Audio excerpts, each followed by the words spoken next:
Marcas de leyenda. Jaguar.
Esta es la historia del más grande de los felinos.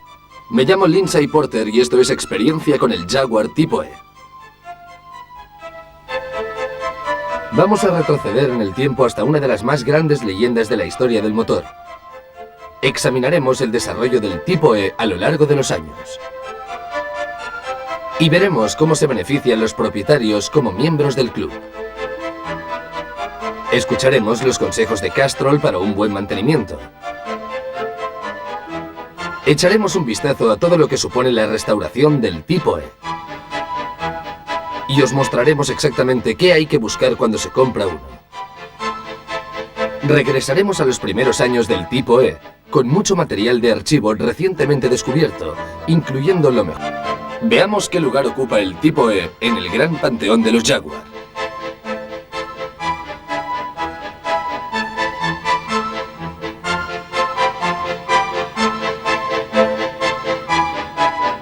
Estamos en el año 1948, el lugar es el Motor Show de Londres, y la sensación del show es sin duda el extraordinario Jaguar XK120.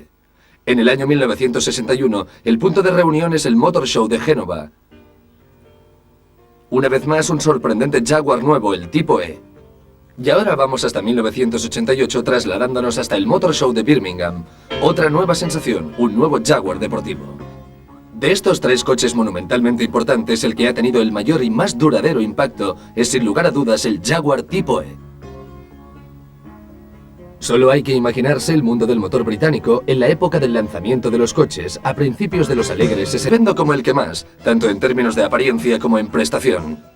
Esta es una maravillosa filmación de 1961 que muestra al conductor John Surtees haciendo carreras con el equipo técnico senior de Jaguar, así como diseñadores y un muy temprano Tipo E destinado a los Estados Unidos.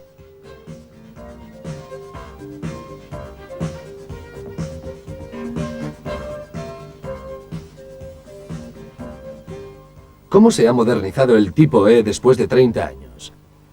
Mike Barker es el propietario de este bello y temprano ejemplar desde que tenía 2 años en 1965. Mike, ¿qué se siente al conducirlo hoy en día? Es una magnífica antigüedad.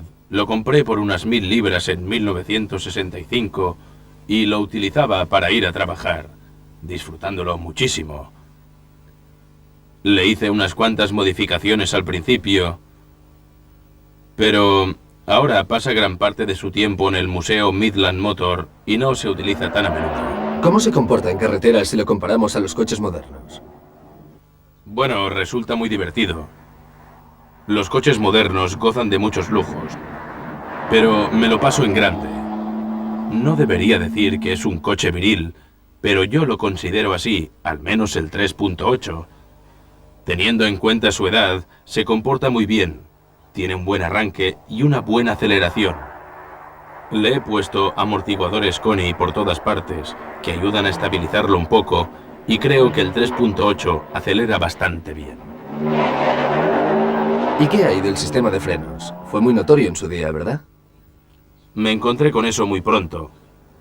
En cuanto salió el Tipo 12 en VE y se pusieron a la venta los discos ventilados, los puse en este coche. Pero esa no es una modificación fácil, y solo debería hacerla un experto en la materia.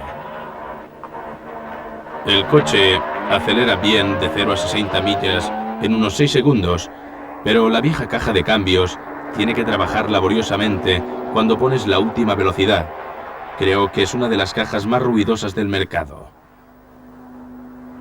También he descubierto que, con los años, los amigos que he tenido los conducían hasta el límite y también se quejaban de la floja suspensión.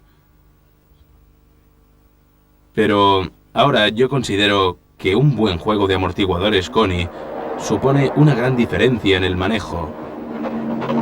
Requiere los neumáticos adecuados, la presión de aire adecuada y un pie adecuado en el acelerador. Pero el origen del Tipo E está a muchas millas de Coventry, donde fue construido. William Lyons nació cerca del mar en Blackpool en 1901. Empezó sus negocios con un socio produciendo a finales de los años 20 el sidecar Swallow y transformando el simple portador de pasajeros en una grácil y pulcra obra de arte. Las aptitudes del especial diseño pronto empezaron a transformar a los sencillos utilitarios familiares como el Austin 7. Rápidamente se estableció una estrecha relación con Standard Motors, poniendo atractivas carrocerías a los mundanos chasis y a los componentes mecánicos. La compañía Lyons, por ahora llamada SS, triunfó ya antes de que combinaba el rendimiento con la elegancia. El coche que se convirtió en una leyenda a lo largo y ancho de los continentes.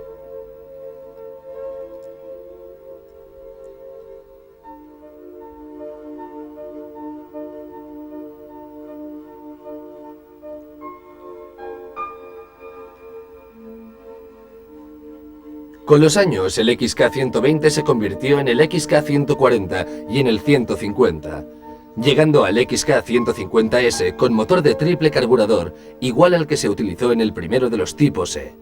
Pero lo más interesante que derivó de la gama XK fueron los tipo C y tipo D, inicialmente conocidos como XK120C y XK120D. El Tipo C contaba con victorias deportivas muy notables en Europa, y ya había empezado con la de Le Mans en 1951 y también en los Estados Unidos. Bien, en 1951 tuvo lugar una de las primeras salidas del Tipo C en Dundrot, Irlanda. La carrera empezó en desventaja, primero Javed seguido por Allard.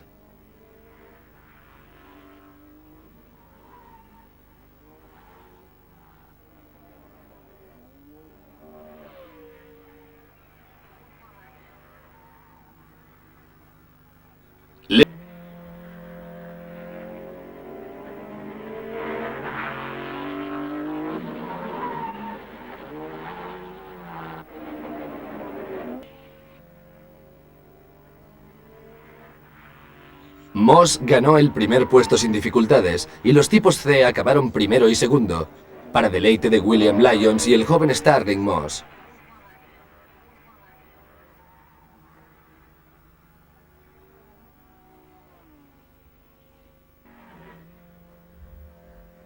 Pero el tipo de estilo Malcolm Sayer fue el que se llevó los honores por sus logros en el mundo del deporte del motor. El pequeño y ligero pero más poderoso tipo D era un gran paso adelante en diseño y derrotó a sus contrincantes en las carreras.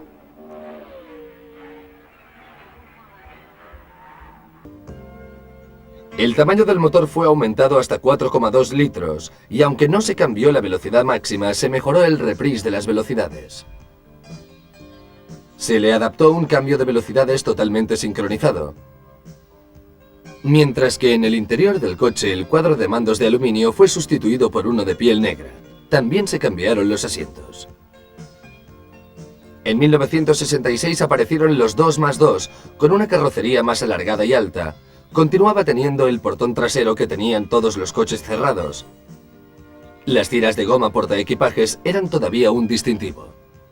A estas alturas el Tipo E se había establecido como el coche soñado, como demostrará este anuncio americano de 1964, presentando un biplaza. What are you giving your son for Christmas? Well, there's always a Jaguar.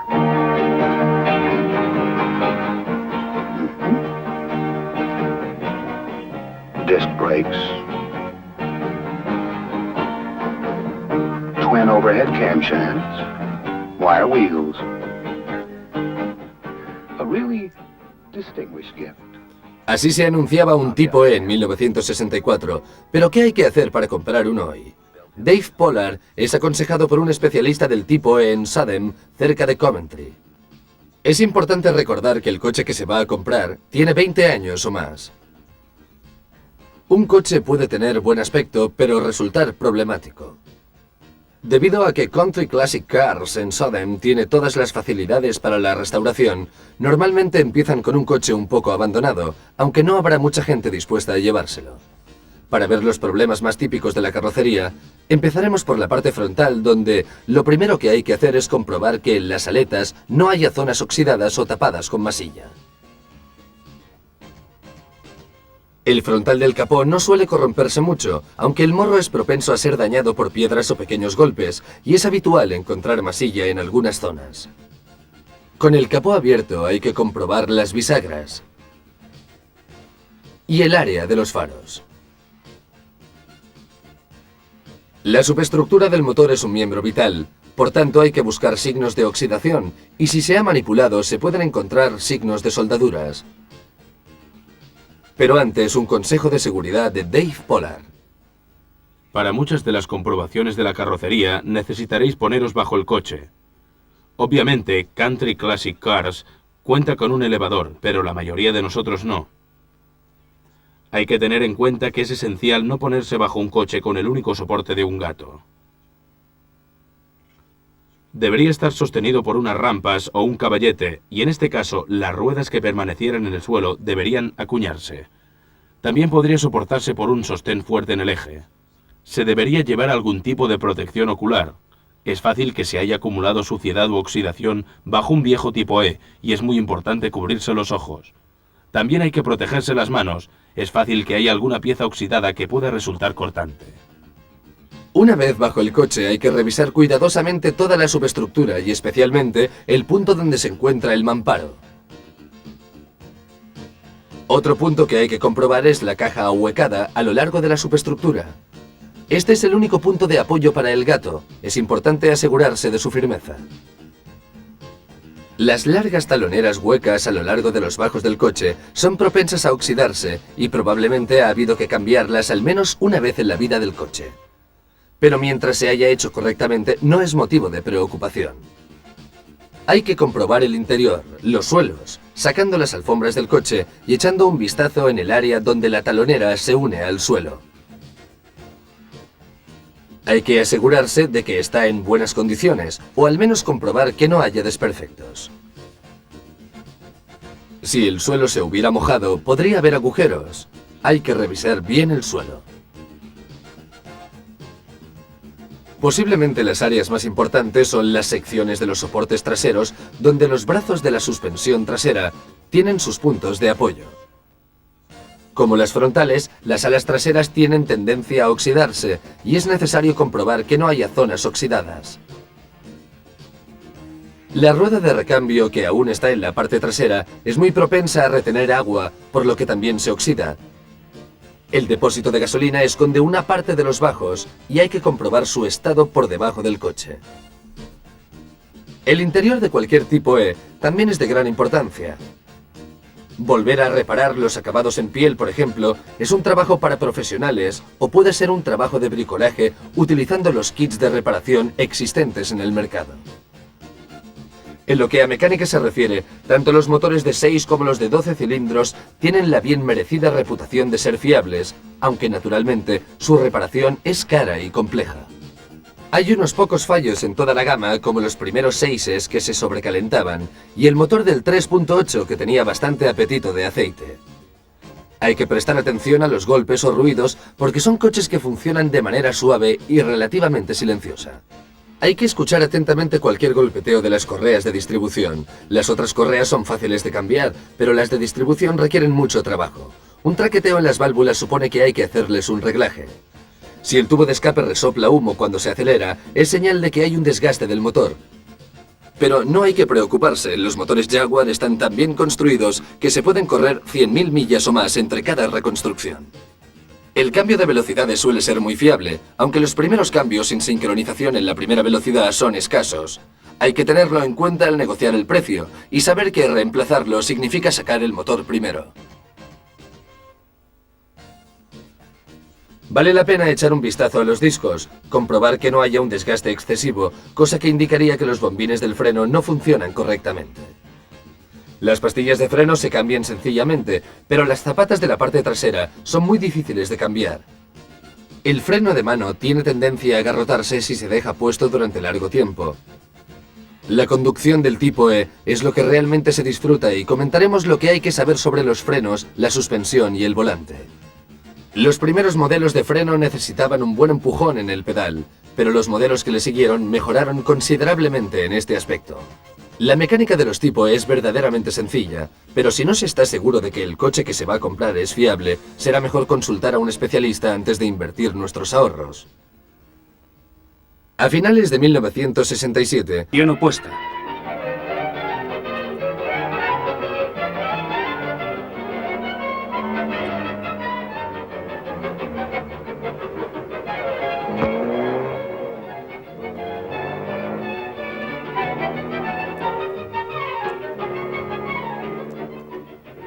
Este Primrose XKE está destinado a un feliz hogar californiano, pero se envía a Francia para conocer a sus propietarios. Howard Murphy nos lo explica a bordo. Aproveché lo que la gente del Jaguar llaman plan de entrega transatlántica. Recoger tu coche en Europa cuando llegas a la fábrica, en el aeropuerto de Londres o donde sea más conveniente. El servicio técnico está al alcance y el plan ahorra cientos de dólares. Escogimos Cannes, en el sur de Francia, para nuestra entrega.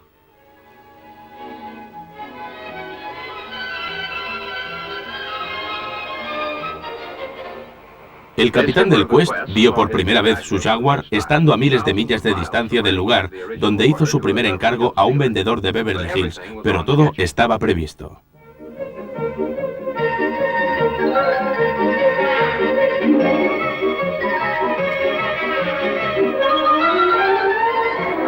Después de desembarcar en Nueva York, el coche salió en dirección oeste en un largo pero agradable viaje hasta casa.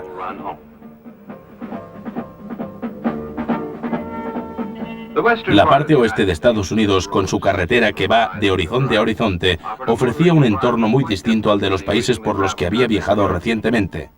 Pero gracias a la facilidad de conducción de Jaguar, las 3.000 millas de distancia entre Nueva York y Los Ángeles fueron un paseo.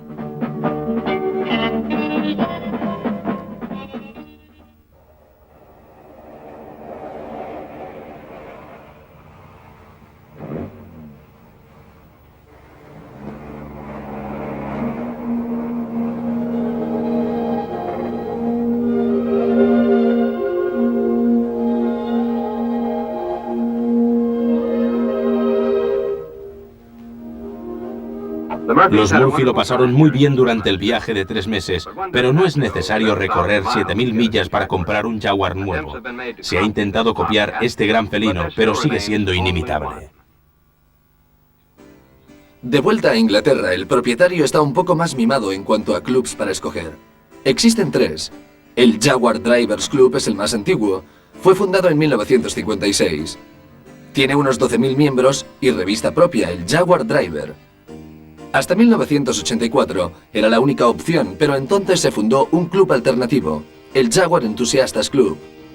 Actualmente el JEC cuenta con 5.000 miembros y ofrece las ventajas habituales, incluyendo el Jaguar Enthusiastic, la revista mensual, y también facilita los recambios a los clientes, aunque hoy en día los propietarios pueden adquirir recambios de cualquiera de los muchos especialistas que hay. El más conocido de ellos es Martin Robbie, de Nuneaton. Prácticamente se puede adquirir toda la gama de recambios, desde una carrocería completa hasta el más pequeño tornillo o tuerca.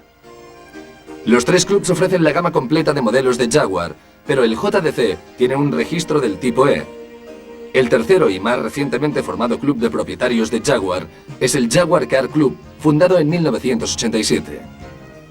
Es el proveedor de los modelos más exclusivos como el SS100, XKS y los coches más modernos como el Tipo E. Paul Skilleter es un miembro fundador del Jaguar Car Club y está ampliamente considerado como uno de los más conocidos escritores de los Jaguar. Sus libros incluyen títulos como el XK, el Tipo E, los Jaguar deportivos y los salones Jaguar. Paul, ¿qué ventajas comporta el pertenecer a un club para el propietario del Tipo E? Los beneficios son innumerables y creo que lo más importante es que conoces a otros propietarios de Tipo E en reuniones del club. Algunos clubs también organizan carreras. Los propietarios pueden sacar mucho más partido de sus coches, especialmente en un circuito cerrado. Pero para los que prefieren arreglarse ellos mismos los coches, lo más importante son los consejos técnicos. Y el Jaguar Enthusiast Club, por ejemplo, tiene una amplia gama de herramientas especiales que venden y también las alquilan. ¿Comprendes? Este es el kit especial del Jaguar, con adaptador para ruedas de radios. El compresor de muelles de válvula es otro objeto que la mayoría de gente prefiere alquilar antes que tener que comprarlo. Hay muchas otras herramientas, como el ajustador de la correa de distribución, el plato del árbol de levas y la tabla de almacenamiento. Los moldes de soporte de válvulas permiten su fácil extracción. Estos objetos se pueden comprar en su mayoría, pero el kit especial y el compresor de válvulas son bastante costosos y difíciles de alquilar. La rama de Londres del Jaguar Enthusiast Club, sin embargo, sí los alquila. Además de estar en el Jaguar Car Club, también es por supuesto cofundador de la revista Practical Classics. Pero tengo entendido que ha estado involucrado recientemente en una nueva área de la publicación del Jaguar. Sí, Practical Classics incluye todo tipo de coches clásicos desde el punto de vista de quienes se los arreglan solos. El mercado está preparado para una publicación específicamente Jaguar. Jaguar Quarterly ha tenido mucho éxito y teníamos en mente que fuera una revista informativa de alta calidad. Cubre cualquier aspecto relacionado con Jaguar. El Tipo E naturalmente sale en ella a menudo. Los amos de ley son gente muy diversa y no suelen utilizarlo como un transporte habitual. Yo puedo decirte que conduje uno, habitualmente, claro, hace unos años, y si tuviera la oportunidad volvería a hacerlo, seguro. Un hombre que conduce este coche tan a menudo como le es posible es Ian Thirlwall. Le pedimos que describiera su coche de la segunda serie. Es un buen ejemplar original. No es perfecto para todo, pero es bueno como coche para usar a diario. Y por supuesto ha conseguido todos sus récords con él. Es muy antiguo, ¿verdad? Sí. Tengo toda su historia hasta 1974 y se cree que sus 39.000 millas son reales. Pero en general, ¿cómo es tener y utilizar un Tipo E en estos días? Bueno, sale a cuenta si lo comprabas en el momento justo. Son realmente divertidos. Y tampoco es difícil encontrar recambios, por lo que eso no es un problema. ¿Y qué hay de sus inconvenientes? Están saliendo unos cuantos, ¿verdad? Sí, los frenos no son tan buenos como podrían ser, pero si los conduces con cuidado te acostumbras. ¿Pero cómo es su rendimiento, Ian? Muy bueno en carretera seca, pero en una carretera húmeda debes tratarlo con mucho respeto por el peso extra en la parte de atrás. Es un poco caprichoso. ¿Cuáles son sus principales atractivos?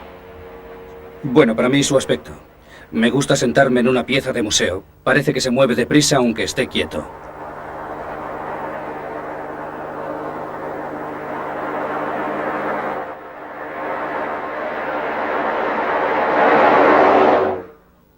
Mientras el Tipo E es considerado un supercoche clásico, también tiene la virtud de ser fácil de mantener.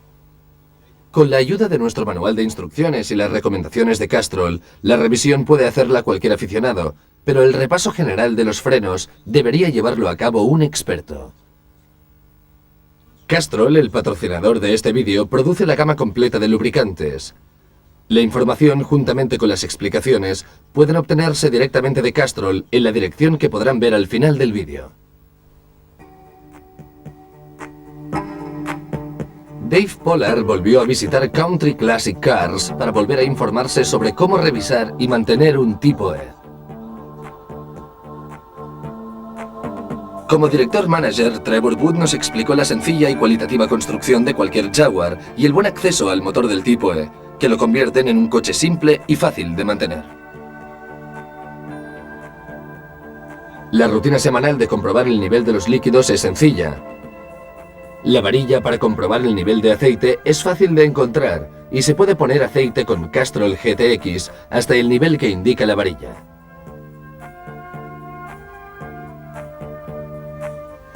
Tanto el depósito del líquido de frenos como el del embrague son fáciles de comprobar.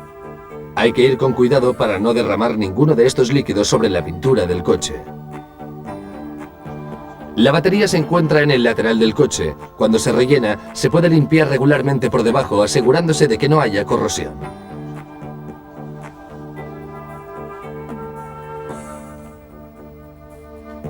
Los coches con 6 cilindros pueden ser propensos al sobrecalentamiento. El depósito de refrigerante debería revisarse regularmente con el motor frío y siempre hay que usar anticongelante Castrol para evitar que haya corrosión interna.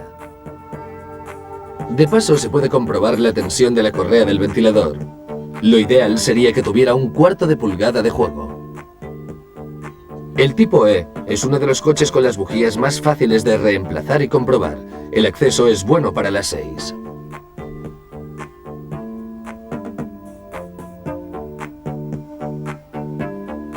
Los contactos no son difíciles de ajustar para nadie con un conocimiento básico del mantenimiento de coches.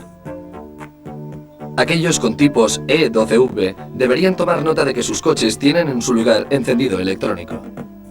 En cuanto al motor, no hay mucho que hacer a no ser que uno sea mecánico. Los alzaválvulas, por ejemplo, requieren el uso de unas herramientas especiales. El ajuste del árbol de levas se hace con galgas, un trabajo al alcance de un amateur. Una vez hecho, las correcciones se mantendrán correctamente durante miles de millas.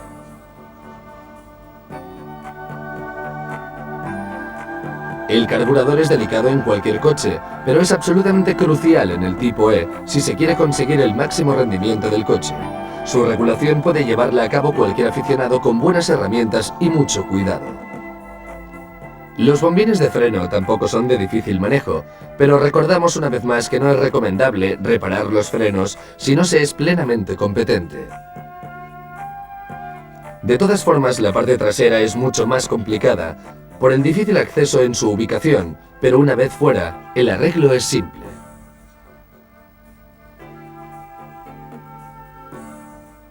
Bueno, ya hemos visto el de 6 cilindros. ¿Qué hay del de 12?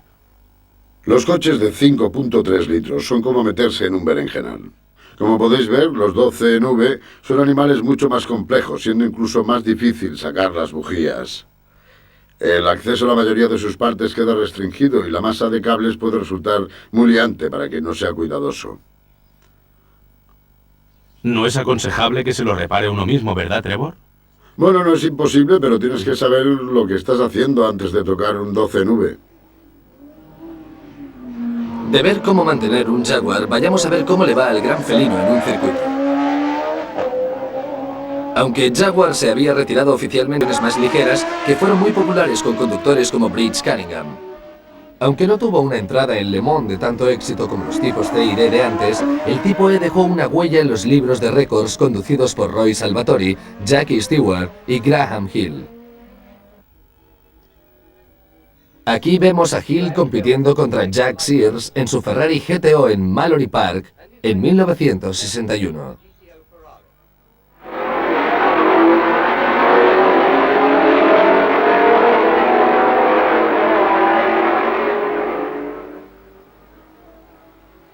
Halfway round lap 1, the order is Salvadori, Sears, Hill.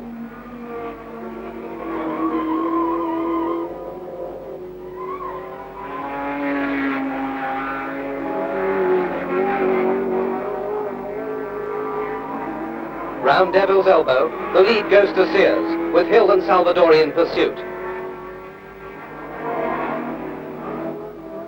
but by half distance, Hill had taken his E-Type into the lead.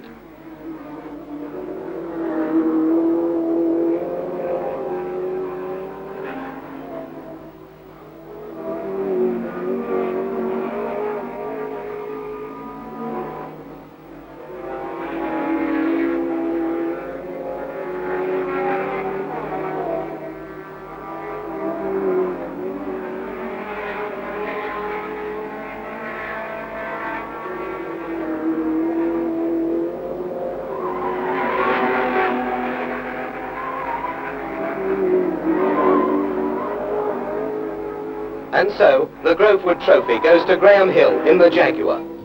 But the E-Type isn't quite big enough for Hill and his Hedge.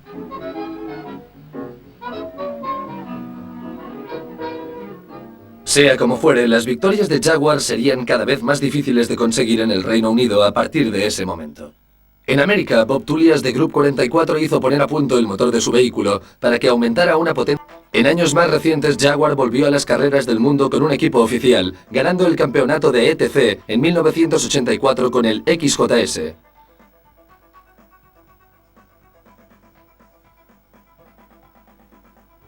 Los motores 12V derivados del E han conseguido éxitos sin precedentes también en el mar.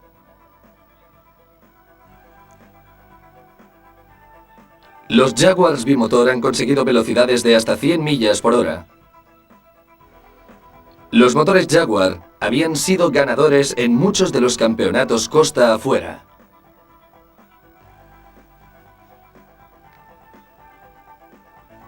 Pero para muchos la ausencia de Jaguar en las carreras era imperdonable. 1986 fue la primera temporada completa de Jaguar y los resultados fueron excelentes.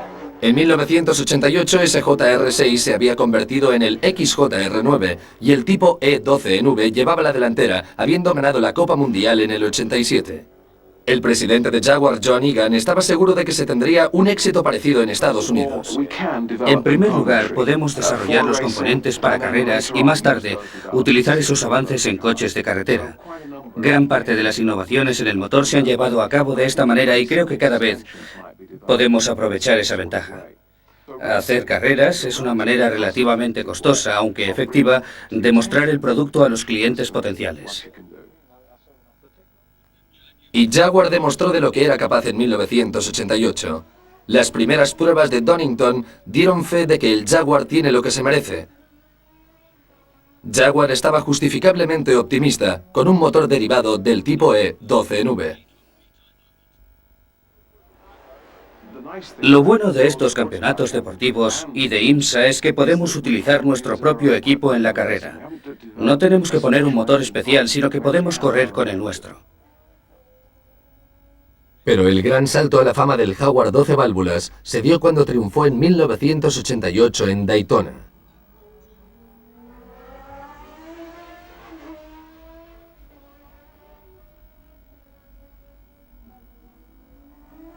Y el Le Mans, quedando una vez más en una posición más que satisfactoria.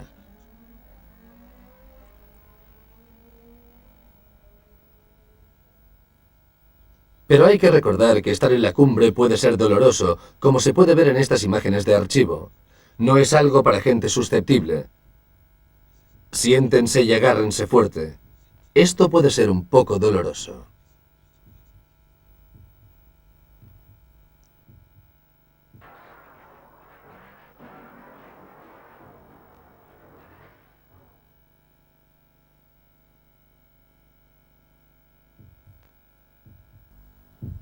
Como mínimo, el test al volante sirve para comprobar lo seguro que puede llegar a ser el E.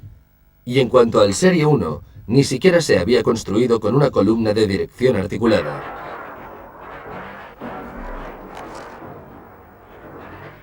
Para muchos entusiastas, el Jaguar E ha sido siempre un coche clásico. Sin embargo, ahora se está reflejando en su precio. Comprar uno en condiciones razonables es virtualmente imposible. La alternativa a restaurar un tipo E, Bill Leahy, es el director manager de WNL. Bill, tú estás en mejor posición que nadie para hablar de la restauración del tipo E. Como debes imaginar, aquí vemos toda clase de tipos E, desde aquellos coches que se han conservado en buenas condiciones, que nos compran y que solo tienen las revisiones mínimas, hasta aquellos que nos compran en una caja, por desgracia. Los que compran uno de estos últimos creen que tienen una ganga y que después de unos cuantos fines de semana trabajando con un soldador eléctrico tendrán un coche sólido. Restaurar un E es mucho más complicado que eso. El suelo, por ejemplo, es muy propenso a la oxidación. Y no solo la parte de afuera, sino que la interior también se oxida fácilmente. Aquí, como verás, hay un intento de reparación bastante fallido, que no solo se ha hecho muy mal, ¿no?, sino que también puede resultar, pues, evidentemente peligroso. Porque, verás, un suelo agujereado tiene que ser repuesto. Hay suelos de recambio a la venta, pero para colocarlos correctamente hay que hacerlo con plomo. En la fábrica se usa el método de rellenar con plomo los vacíos entre los paneles y también se usa para las juntas. Es un buen método para rellenar, ¿sabes? Mira, el primer paso, ahora lo verás aquí, es limpiar el área. Limpiarla concienzudamente, retirando cualquier resto de pintura u oxidación. Se utiliza un molador para retirarlos de la superficie. Hay que ir con cuidado y cubrirse ojos y manos. La superficie se limpia y a continuación se cubre con una pasta, mezcla de un flujo y un soldador.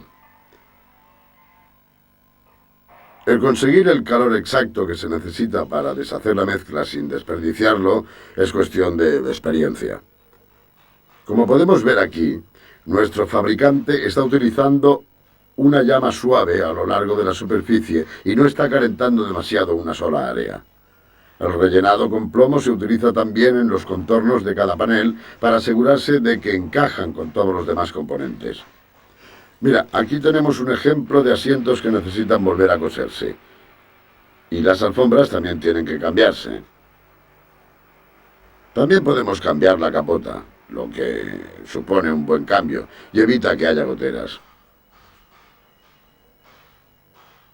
Como podéis ver, los componentes a nuestro alcance nos permiten recomponer cualquier área maltrecha o en casos extremos todo el coche, si es necesario. Por ejemplo, este coche se encontró medio enterrado en el desierto. Fue reconstruido en nuestro gálibo, que está diseñado para sostener bien el coche mientras reparamos los paneles. También nos permite montar un coche entero para aquellos que no encuentran un coche básico. No solo se mantiene recto, sino que también nos permite girar el coche y mantenerlo quieto en cualquier posición para poder facilitar nuestro trabajo. Aquí podemos ver lo complicada que es la carrocería del tipo E por paneles. Es crucial que no estén oxidados para que sea un coche seguro. La única manera de controlar la calidad de nuestro trabajo es teniendo el material necesario y el personal cualificado. Este coche en particular es muy valioso, quedan pocos. Es un XK 150S, predecesor del tipo E. Para dejarlo en este estado ha hecho falta mucho tiempo de preparación. Desde que entró en la cabina hasta convertirse en este coche, estuvimos 4 días. De todas formas, el acabado es incluso mejor que el nuevo. Aquí se le hacen al motor desde un simple mantenimiento hasta una revisión completa. Cuando terminamos uno de nuestros coches, podemos prever que correrá muchas millas antes de necesitar otro repaso. Un coche restaurado, bien cuidado, es una mejor inversión y se disfruta mucho más. Aquí tienen la alternativa a encontrar uno de esos tipo E genuino tan exclusivo. En muchos aspectos, un coche restaurado puede ser mejor que un original y tener lo que equivale a un E nuevo dice mucho a su favor. ¿O acaso no les gustaría un coche así?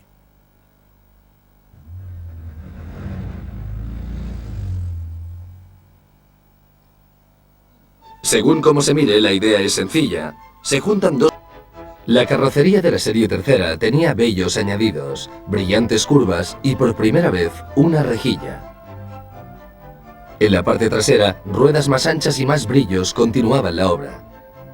Las ruedas de todos los coches descapotados y cerrados eran iguales a las del 2+2. Y aunque no había asientos traseros en el convertible, los del coche cerrado permitían a los niños disfrutar del gran felino con mamá y papá. Pero la longitud extra les daba a los modelos convertibles una apariencia de líneas más puras.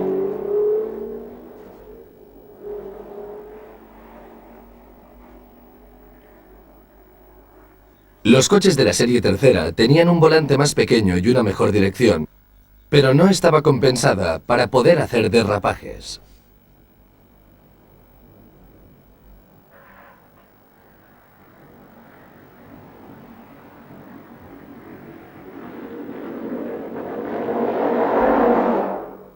Los asientos del biplaza estaban más abajo, dando una sensación más deportiva en la cabina. Pero por mala suerte la calefacción y ventilación estaban un poco atrasadas. El Tipo E seguirá siendo siempre el verdadero coche deportivo británico por excelencia.